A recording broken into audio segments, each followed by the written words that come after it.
Hello everyone, আবার নিয়ে চলে এসেছি শীতের একটা ব্লগ। বলতে আমার অনেকটাই হাসি পাচ্ছে, এটা অনেক মাস আগেকার ব্লগ।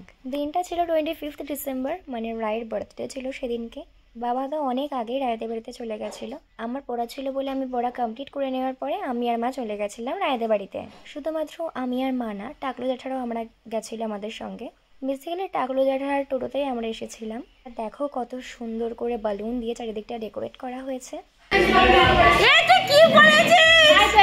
যেহেতু ঋতু ধুতি পাঞ্জাবি পরেছিল সেজন্য মা ওকে রাগাচ্ছিল। ভাই দেবে তোমরা এই কেক কাটিং এর জায়গাটা দেখো কত সুন্দর লাগছে দেখতে। দেখলাম রায় আর জ্যাঠা ওপর থেকে আসছে, তো রায়কে ওর গিফটটা দিয়ে দিলাম।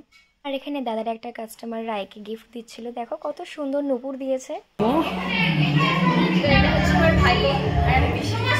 দাদা। তারপরে রায়ের সঙ্গে কিছু কথা বলার পরে আমরা চলে গেছিলাম শিল্পী বৌদির কাছে। আর এখানে দেখছিলাম শিল্পী বৌদি রেডি হচ্ছিল, আর রুদ্র এখানে ওয়েটারের কাজ করছে। না, ও খুব ভালো একটা কাজ করেছে, সবাইকে কফি দিচ্ছিল।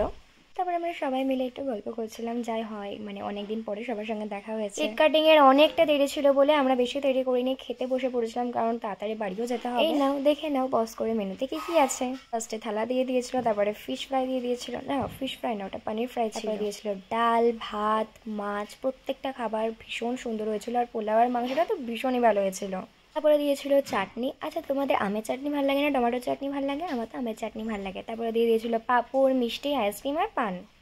খাওয়ার পরে নিচে এসে দেখি যে কেক কাটিং করতে এখনও অনেক দেরি, কারণ রায়ের অনেক ফ্রেন্ডই আসেনি। তো ততক্ষণ আমি বসে না থেকে আইসক্রিম খাচ্ছিলাম। তারপরে রায়ের ফ্রেন্ড চলে আসার পরে কেক কাটিং করা হলো।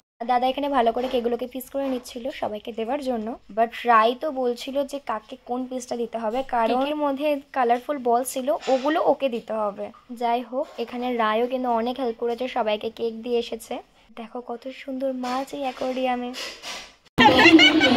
মাল লেগে যাবে। এত মজা টজা করার পরে আমরা বাড়ি চলে যাচ্ছিলাম। আমাদের সিও করার জন্য নিমাই যেটু এসেছিল, তারপরে বাবাও একটু দেখা করে নিল আমাদের সাথে। তারপরে আমরা বেরিয়ে পড়েছিলাম। আর দেখো কত সুন্দর ভিউ। আমি ভালো করে সোয়েটার টোয়েটার পরে নিয়েছিলাম, না হলে ঠান্ডা লেগে যেত। তো এখন যাব আমি কম্পিউটারে। জাস্ট মানে কি বলবো, আমি ড্রেসটা চেঞ্জ করে নিয়েছি। তো ব্লগটা এইটুকুনি ছিল। Bye bye.